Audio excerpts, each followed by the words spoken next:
Salam Rahayu dan salam budaya bagi saudaraku pecinta budaya Nusantara.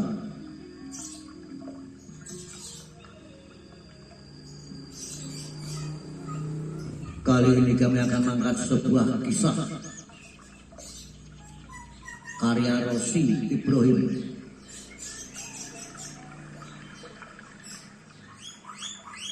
yang berjudul Sunan Kalijaga Sang Maestro Dakwah dalam Balutan Budaya.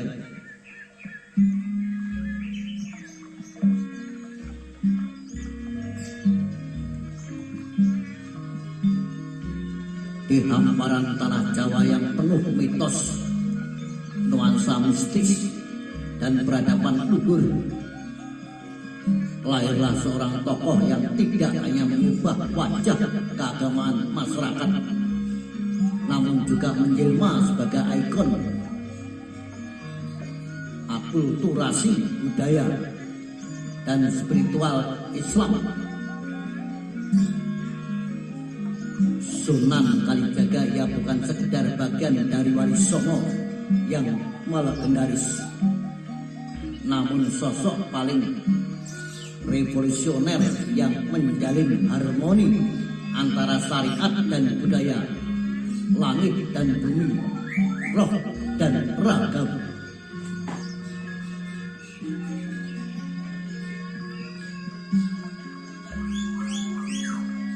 Lahir dengan nama Raden Mas Said pada sekitar tahun 1450 Masehi. Yang merupakan putra dari Tumenggung Wilwatikta Adipati Tuban, salah satu wilayah penting yang ada di kala itu menjadi pelabuhan strategis serta pusat kebudayaan dan perdagangan.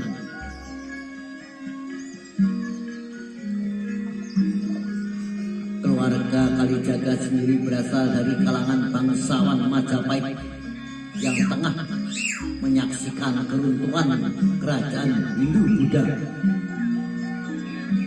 digantikan oleh hembusan angin perubahan dari arah Samudra Pasai dan Arab yang membawa pesan keesaan Tuhan.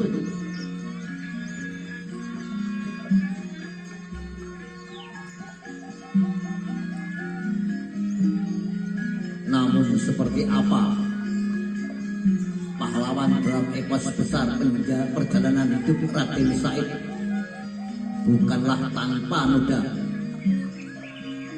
Di masa mudanya ia dikenal sebagai sosok pemberontak sosial, merampok kaum kaya untuk dibagikan pada rakyat miskin. Tindakan yang kelak menyeretnya dalam konflik batin dan hukum.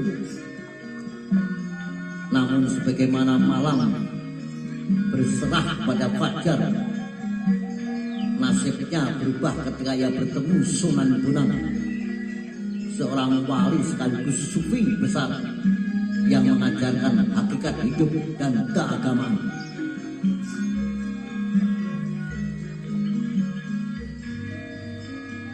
Pertemuan itu menjadi titik balik dalam hidupnya.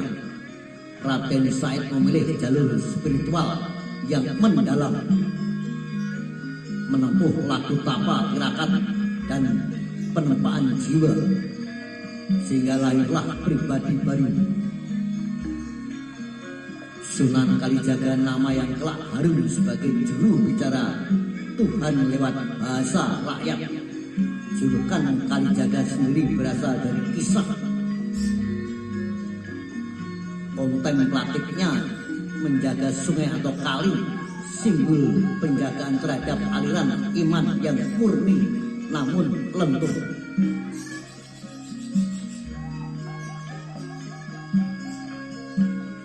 Dakwah dengan estetika seni sebagai jalan langit. Berbeda dengan sebagian wali lainnya yang mengislamkan masyarakat lewat jalur syariat dan fikih yang ketat, Sunan Kalijaga memilih pendekatan kultural transformatif yang memahami bahwa roh Islam dapat menyatu dengan denyut tradisi, bukan malah menentangnya. Di tangan Kalijaga, wayang kulit tidak lagi semata hiburan, tetapi media dakwah yang menyisipkan pesan tauhid, perjuangan, dan akhlak.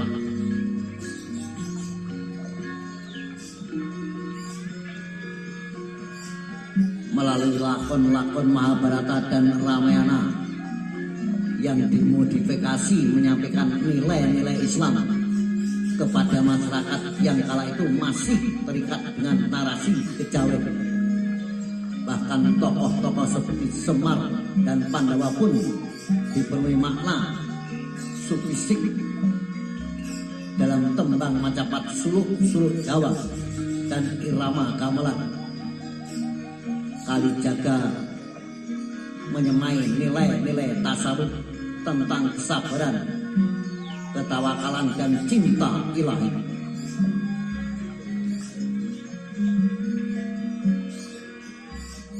Ia juga dikenal menciptakan tembang spiritual fenomenal seperti ilir-ilir dan gundul-gundul pacul yang dibalik kesederhanaannya tersembunyi ajaran akhlak dan spiritual yang sangat mendalam. Seorang pendakwah, budayawan sekaligus seniman agung, Sunan Kalijaga menjadikan Islam terasa sangat Jawa tanpa menghilangkan esensinya.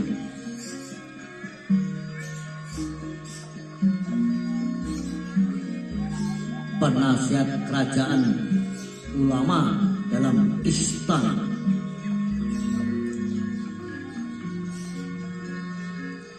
Peran Sunan Kalijaga tidak berhenti di panggung rakyat.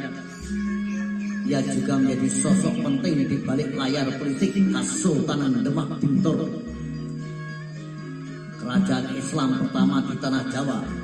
Ia adalah guru spiritual dan penasihat Raden Patah, Sultan Demak pertama, dan berperan dalam menyusun arah kebijakan kerajaan agar selaras dengan ajaran Islam.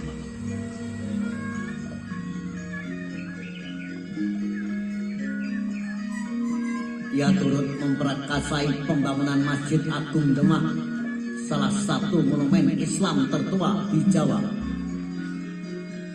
Tempat yang bukan hanya menjadi pusat ibadah, tetapi juga pusat penyebaran ilmu dan kebudayaan Islam. Pilar-pilar masjid itu konon dibangun dari serpian kayu bekas atau tiang tatal, melambangkan kreativitas dan kesederhanaan khas Kalijaga. Sebagai negarawan spiritual, ia tak memaksakan Islam dalam kekerasan, tetapi memperhalus jalan dakwah dengan hikmah dan kebijaksanaan. Ia memahami bahwa mengubah akar keyakinan masyarakat memerlukan waktu, kesabaran, dan sentuhan kebudayaan. Inilah warisan terbesarnya Islam Nusantara yang ramah, toleran, dan akomodatif.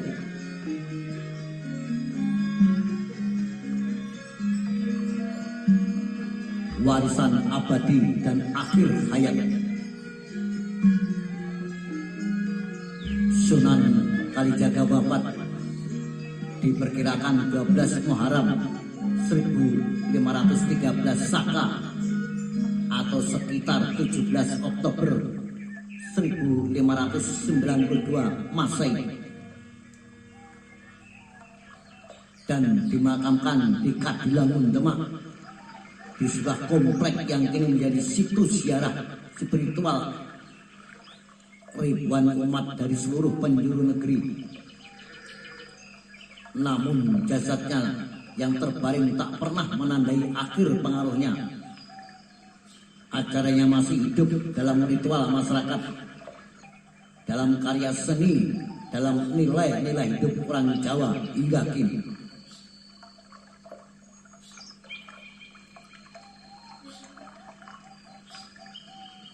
Ia adalah simbol dari Islam yang membumi, Islam yang memahami psikologi lokal,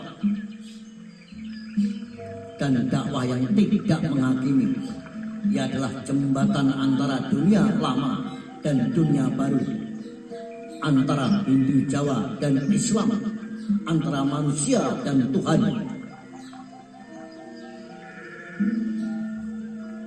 Sunan Kalijaga bukan sekedar nama dalam sejarah. Ia adalah roh dalam denyut kebudayaan Indonesia, pelita dan lorong waktu Nusantara. Di tengah gelombang fundamentalis dan disorientasi identitas zaman kini, acaranya kembali menjadi mercusuar bahwa agama tak harus membentur budaya, tetapi dapat menari bersamanya menuju cahaya. Nah, saudara, itulah kisah tentang perjalanan salah satu wali songo, Kanjeng Sunan Kalijaga. Salam Melayu, salam budaya, sampai jumpa.